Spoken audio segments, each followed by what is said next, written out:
environnemental de l'érable. On est bien content de vous voir en grand nombre ce soir. On tient à remercier les médias qui sont sur place ce soir et qui se sont déplacés. Aussi plusieurs de nos partenaires pour le comité, des membres du comité et aussi des citoyens qui sont présents. C'est très apprécié. Alors, le comité environnemental de l'érable, c'est un regroupement de citoyens qui a été formé à l'automne dernier, qui agit sur le territoire de la MRC de l'érable. Notre mission, c'est de favoriser l'adoption de saines habitudes environnementales en influençant les citoyens, les marchands et les décideurs par le positif. On souhaite aussi poser des actions concrètes afin de diminuer la production de gaz à effet de serre dans notre région et aussi la production de déchets. Après les élections, l'annonce qu'on a épuisé nos ressources annuelles de la planète au 8e mois de l'année seulement et l'apparition du pacte, on a pu vraiment observer un mouvement de masse sur les réseaux sociaux qui véhicule beaucoup d'informations sur les changements climatiques et aussi le zéro déchet. Ce désir citoyen s'est vraiment multiplié autant au niveau provincial que local. Et on a pu observer vraiment un engouement des gens à vouloir faire une différence et poser des gestes concrets. Donc, le comité environnemental de l'érable vient donner un coup de pouce dans la région qui va permettre aux gens autant de s'impliquer que de se sensibiliser à leur rythme, à la réalité climatique actuelle. On s'organise sous la forme d'un organisme sans but lucratif qui a la chance d'être parrainé cette année et peut-être pour les années à venir par le Club Lion de Plessisville pour notre démarrage. C'est quelque chose qui est très apprécié de notre part puisqu'on est un organisme qui débute tout juste dans le milieu. Le comité environnemental souhaite pour sa part faire une différence dans la région en promouvant l'engagement citoyen à défendre leur environnement contre les pratiques nuisibles. Étant donné que c'est eux, nous sommes les pollueurs, donc nous sommes ceux qui doivent faire une différence. La ville de Plessisville et la MRC de l'érable ont accueilli la formation du comité avec beaucoup d'enthousiasme, se montrent très réceptifs aux idées qu'on propose et aux divers projets qu'on a mis sur pied. C'est à notre plus grande joie là, justement que la Ville et la MRC participent et soient ouverts comme ça. C'est sûr que le travail de sensibilisation reste vraiment d'envergure puisqu'il est à la base de tout changement, mais on est très optimiste de voir autant d'ouverture lorsqu'on parle de nos projets, autant à nos proches qu'à nos partenaires. Bien que le comité soit encore à ses débuts, plusieurs projets sont déjà entamés. Fait que je vais vous faire un petit résumé du tout. Alors, présentement, on a des membres bénévoles qui travaillent sur un projet sur les soirées documentaires. Donc, c'est des documentaires qui vont être représentés 4 fois par année. Le but de ces publications sont vraiment de sensibiliser et d'informer les gens sur les changements climatiques et leur impact sur l'environnement. Donc, ce soir, tout de suite après la conférence de presse, vers 19h, vous allez pouvoir voir la première représentation des documentaires. D'autres affaires à la sensibilisation, la promotion pour les marchands locaux, surtout en ce qui a trait à la définition des articles jetables ou à usage unique, la promotion d'initiatives plus vertes. Entre autres, on a un partenariat qui est en cours de création avec la coop GA de Plessisville pour la mise en place de boîtes de sacs réutilisables. C'est des boîtes comme celle-ci que vous pouvez voir, qui vont être mis à la disposition des consommateurs. Puis à l'intérieur, on va retrouver des sacs qui vont être cousus par les élèves de la polyvalente La Samar lors d'un cours de couture. On va avoir aussi une nouveauté au niveau des produits écolos disponibles à la coop IGA, dont des sacs à vrac qui vont être disponibles. C'est une gracieuseté de la boutique Zigzag de Plessisville qui va les fournir. Ensuite de ça, on a aussi des membres qui se sont joints à différents comités de consultation pour la ville de Plessisville pour donner leur opinion au niveau de l'environnement ici à Plessisville. Le comité cherche également à proposer des alternatives au Publisac version papier pour les citoyens qui souhaiteraient ne plus le recevoir dans leur boîte aux lettres. Et finalement, en avril prochain, le comité souhaite organiser une activité familiale dans le cadre de la Journée pour la Terre. Donc, restez à l'affût, c'est un de nos gros projets qui sera présenté à ce moment-ci. Donc, maintenant, je vais laisser la parole à M. Mario Fortin, maire de la ville de Plessisville. Alors, merci beaucoup, mesdames. Vous avez bien fait ça. Alors, je suis très heureux d'être ici ce soir. Souvent, comme maire, on commence un discours comme ça.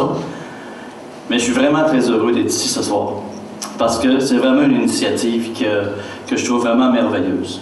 Encore une fois, j'ai eu la chance de leur dire bravo à vous et à tous les gens qui sont impliqués dans le comité d'environnement, qui ont un très beau logo en passant. Et vous savez, c'est facile de parler d'environnement aujourd'hui, Et puis on a l'impression que parfois que en politique, c'est facile de penser que ça serait comme une mode. Pour moi, ce que je trouve important, c'est que l'environnement, c'est pas une mode. C'est un cri d'alarme qu'on a présentement pour tous les habitants de notre planète. Il faut le voir, il faut le croire profondément. Et ce qui est difficile souvent, c'est pas d'y croire, mais c'est de poser les gestes concrets qui vont faire en sorte que les choses vont changer. Et tout changement commence par un changement individuel, comme personne. Et c'est comme ça que, de fil en aiguille, on finit par changer les choses, quand chacun peut changer sa mentalité. Alors évidemment, moi, j'y crois beaucoup. Et je salue encore une fois l'initiative d'avoir un comité environnemental dans l'érable. C'est vraiment hyper important. Je voulais quand même vous mentionner quelques initiatives au niveau de la ville qu'on fait pour vous, en fait, sensibiliser la population. Puis aussi, c'est sûr qu'il y a beaucoup à faire. On a beaucoup de choses à faire. Mais au moins, ces premiers gestes-là qu'on va faire, ça a un impact. Et c'est sûr qu'on va continuer. Puis on est content que des jeunes, parce qu'il n'y a pas juste des jeunes non plus du comité, on est bien content, mais que les jeunes nous poussent pour justement poser des gestes. Et c'est comme ça qu'on va réussir à changer nos comportements au niveau de l'environnement. Sans faire la morale, parce que c'est ça, des fois, on a l'impression,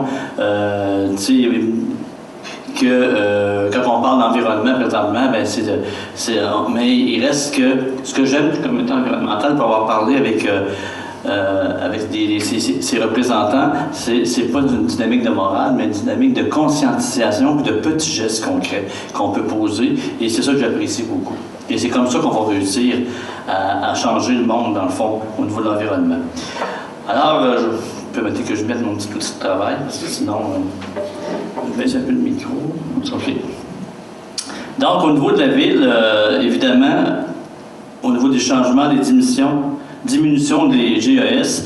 Au niveau de la lutte au changement climatique, évidemment, il y a le programme d'autopartage qu'on a mis sur pied. On a une des 3 villes pilotes au Québec qui offre à ses citoyens de partager au niveau des autos électriques. C'est un début. On aimerait ça que ça se bonifie avec les années, ce programme-là. Évidemment, il y a l'installation de bornes de recharge. Quand on a mis sur pied des bornes de recharge il y a quelques années, il y a des gens qui riaient de nous parce qu'ils disaient, à quoi ça va servir? Mais aujourd'hui, on va en manquer. Je suis convaincu que dans quelques années, on va devoir multiplier les bornes de recharge. Je disais aujourd'hui que ça avait monté quasiment du double au niveau des autos électriques au Québec. Donc, je pense que cette initiative-là, elle est importante. Également, le remplaçage. On a remplacé l'éclairage traditionnel par de l'éclairage ODEL. Donc, on économise énormément au niveau de l'électricité avec l'éclairage ODEL. On a également fait la conversion au gaz naturel des systèmes de chauffage et de bâtiment. Le stationnement vert à l'hôtel de ville. Également, on a la participation au programme Frigo responsable. On a également une participation à un projet pilote qui intègre la poudre de verre recyclée dans les trottoirs. Et on aimerait voir également pour l'asphalte. Donc, c'est un procédé nouveau qui est plus environnemental et qui nous permet pas juste d'économiser des sous, mais également de pouvoir avoir un procédé qui est moins polluant. Ce qui est à venir également, on a tout un plan de mobilité active. On a un projet pilote pour l'électrification de nos véhicules municipaux. Donc, ça, c'est à suivre aussi. Donc, juste vous rappeler qu'on est très fiers de ça au niveau du Conseil sans papier. On a une promotion de l'herbier-recyclage. Et évidemment, aussi, ce qui est important pour nous, c'est toute la question de verdissement des parcs. On a un projet également pour le parc industriel, pour le verdissement du parc industriel. On n'est pas meilleur que les autres, mais on est fiers d'être capable au moins faire ces petits gestes-là, qui est un début. Et ce qu'on est fiers aussi, c'est qu'on est la première municipalité québécoise à avoir atteint les 5 étapes du programme partenaire pour la protection du climat au niveau des GES. Donc ça, c'est une belle fierté pour notre ville. Donc, bravo encore une fois à toute l'équipe. On vous souhaite vraiment que vous soyez des multiplicateurs. Merci à tout le monde d'être ici ce soir et qu'on multiplie ce message-là de l'importance de prendre soin de notre planète et de s'impliquer au niveau du comité. Et puis, c'est comme ça que les choses vont changer. Merci beaucoup. Bonne soirée.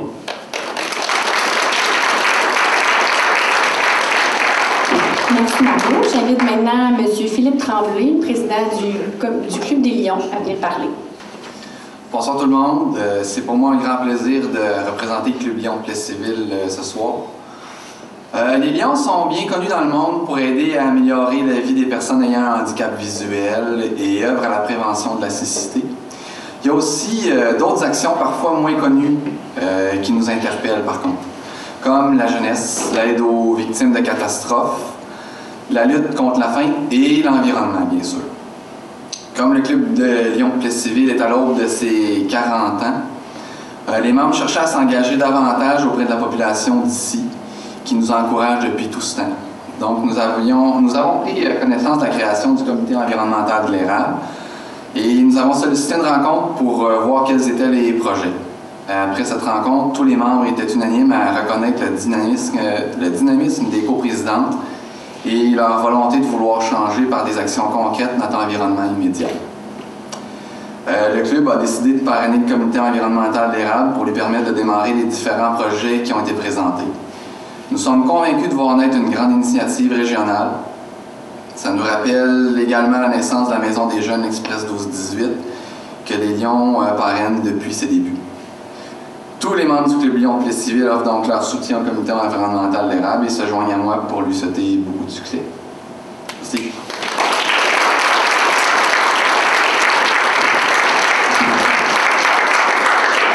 Merci. Le comité environnemental a également une page Facebook que vous pouvez aller suivre, sur laquelle on publie plusieurs astuces pour réduire la consommation au niveau individuel, mais aussi on partage les réalisations du comité. La population peut d'ailleurs y voir notre nouveau logo, qui est une gracieuseté du graphiste Jean-François Roy, qu'on remercie énormément pour son temps et son talent.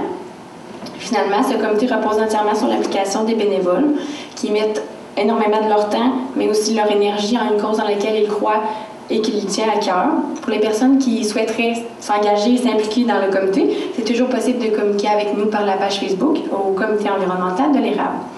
Donc, je voulais juste rajouter un petit mot pour la MRC qui ne peut pas être présentée ce soir. Je voulais seulement rajouter qu'en fait, ils tenaient beaucoup à montrer leur soutien envers le comité.